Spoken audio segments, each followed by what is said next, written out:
Assalamualaikum warahmatullahi wabarakatuh. Pada kesempatan kali ini kami akan mempresentasikan hasil dari asesmen terakhir kami, yaitu analisis risiko kualitatif dan kuantitatif. Di sini kami memilih PT Surya Toto Indonesia Tbk.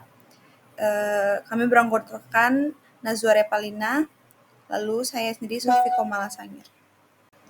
Yang pertama di sini ada latar belakangnya. Yang pertama, PT Surya Toto Indonesia Tbk yaitu produsen sanitasi dan perlengkapan kamar mandi. Joint venture antara CV Surya dan Toto Ltd Jepang sejak 1977. Ekspansi terbesarnya itu sejak 1980-an, ekspor, IPO, merger. Tantangan industrinya itu fluktuasi pasar, persaingan, risiko operasional, dan kita akan membahas pentingnya analisis risiko kualitatif dan kuantitatif. Adapun rumusan masalahnya yaitu yang pertama risiko kualitatif apa yang dihadapi oleh PT Toto. Yang kedua bagaimana tingkat risiko sistematis dan non sistematisnya. Yang ketiga bagaimana perubahan risiko dalam 3 periode analisis. Yang keempat strategi apa yang digunakan untuk mitigasi risiko tersebut. Penelitian ini bertujuan untuk mengidentifikasikan risiko kualitatif. Yang kedua, analisis risiko kuantitatif, evaluasi dinamika risiko, dan rekomendasi strategis mitigasi risiko. Adapun metode penelitian yang digunakan itu pertama pendekatan deskriptif, kualitatif, dan kuantitatif. Lalu yang kedua data sekunder menggunakan laporan keuangan, harga saham, indeks LQ45. Lalu yang ketiga data primer, observasi, dan wawancara lapangan. Kemudian yang terakhir metode analisis yaitu hazard identification, risk assessment, dan risk control, FTA, dan regresi linear.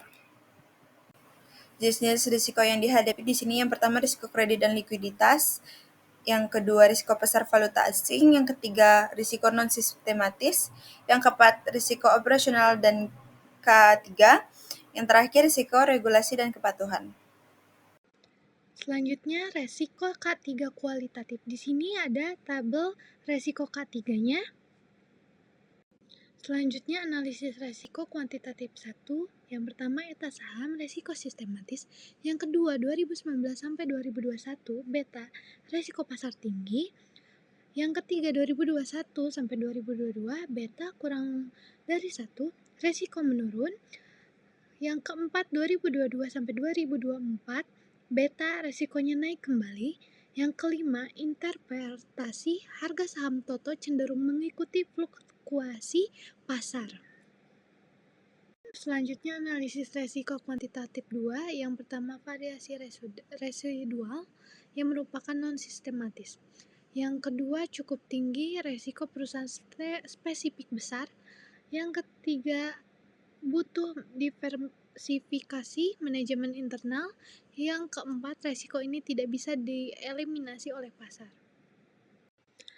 Selanjutnya, rasio keuangan dari 2019 sampai 2023. Di bawah ini merupakan tabel rasio keuangan dari 2019 sampai 2023. Yang merupakan likuiditas baik, DR rendah, konservatif, probabilitas perlu ditingkatkan. Selanjutnya, regresi linear ROE. Persamaannya, ROE sama dengan minus 0,123 dikurangi 0,018 dikali CR ditambah 0,414 dikali Tato. Temuannya, Tato berpengaruh positif signifikan terhadap ROE. CR berpengaruh negatif tidak signifikan. R2 sama dengan 85,5%. Model menjelaskan variasi ROE dengan sangat baik. Selanjutnya, rekomendasi strategis. Yang pertama, penetrasian pasar dan inovasi produk. Yang kedua, penguatan distribusi dan pemasaran. Yang ketiga, peningkatan manajemen risiko dan transparansi. Yang keempat, efisiensi operasional dan manajemen K3. Yang kelima, pelatihan SDM dan pengurangan stres kerja. Selanjutnya, kesimpulan. Resiko utama berasal dari operasional, keuangan, dan pasar. Resiko pasar bersifat moderat. Resiko internal masih tinggi, butuh penguatan tata kelola. Rekomendasi mencakup strategi agresif, efisien, dan SDM. Selanjutnya saran, optimalkan pengelolaan model kerja, tingkatkan sistem K3 dan pelatihan rutin, fokuskan pada inovasi dan jaringan distribusi, meningkatkan transparansi laporan resiko.